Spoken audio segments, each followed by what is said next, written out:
कि हमरो के लग ही सुता लिया अब बेटा रह रुपी के रोज बाकी पुराना रह रहे झिलमिल सितारों का जी अजी अरे आंगन होगा रिमझिम बरसता सावन होगा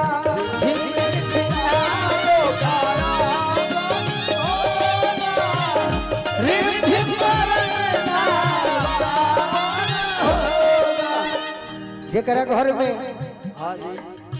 बाबूजी ना होखी श्राद्ध बन जाए पुण्यतिथि हो जाए पुण्यतिथि मनावल जरा याद खातिर यानी कि आजो हो बेटा बानी तो अपना बाबूजी के याद करत नहीं है बेटा के पहचान बेटा और बेटी मिल के कहत हुई सोची सोच बड़ी से ले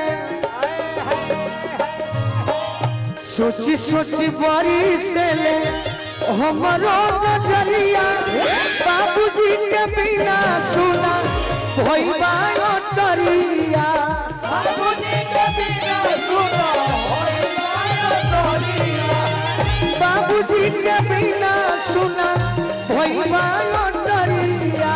बाबूजी के बिना सुना भई बायो तरिया हे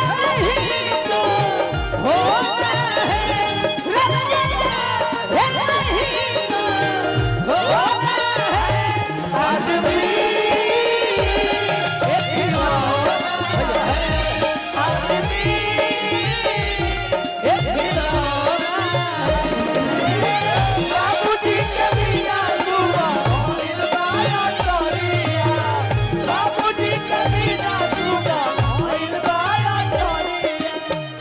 हमरा के 1000 रुपया के आशीर्वाद दिले बनी भैया हमरा श्री टिंकू तिवारी जी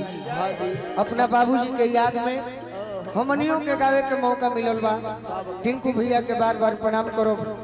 आशीर्वाद के प्रतीक्षा बा और टिंकू भैया के ही इच्छा हुई मन में आज भी गोतिया पड़ोस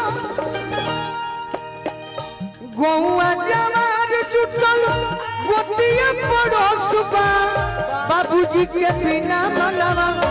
कहे दो भी हो सबा बाबूजी के बिना मनवा कहे दो भी हो सबा बाबूजी के बिना मनवा कहे दो भी हो सबा भैया के आशीर्वाद मिलो अजय पांडे जी करे के बड़ी सजौले रहल गोतिया गौआ जवान जुटल हो गौआ गोतिया पड़ोस बा बाबूजी के बिना मनवा कहे दो भी हो सबा बाबूजी के बिना मनवा कहे दो भी हो सबा बाबूजी के बिना मनवा कहे दो भी हो सपना हो गईले उता सपना हो गईले उता हमरा फिर से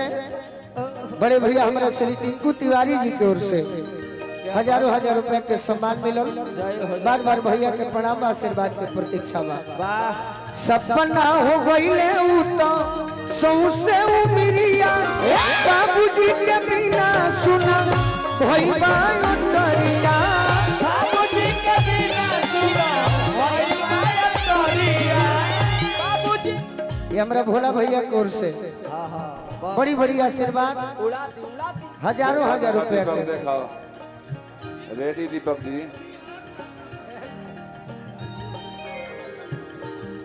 मथुरा से हमरा परसा श्री संजीव सिंह जी भूमिहार बानी भैया के हजारों रुपया के आशीर्वाद मिले सपना हो गईले उत्तम सपना हो गईले उत्तम सौसे उमिरिया बाबूजी के बिना सुना लगला तरिया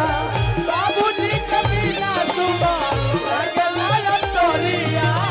बाबूजी के बिना सुना भई बायो तरिया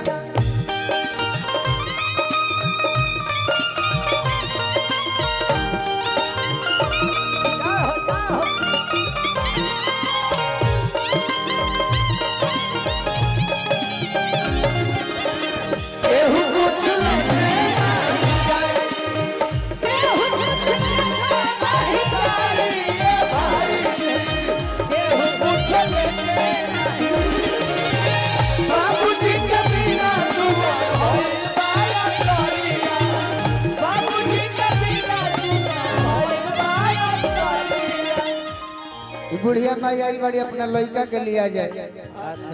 तहनी के तो भाषा कह दे कि ने जतऊ ने तो ने बाकी गीत में हंसे के ना चाहिए बाकी कुछ आदमी हंसा दे हमरो मन में बा टिंकू भैया के भी मन में हुई कोई सन लिखल विधि के विधान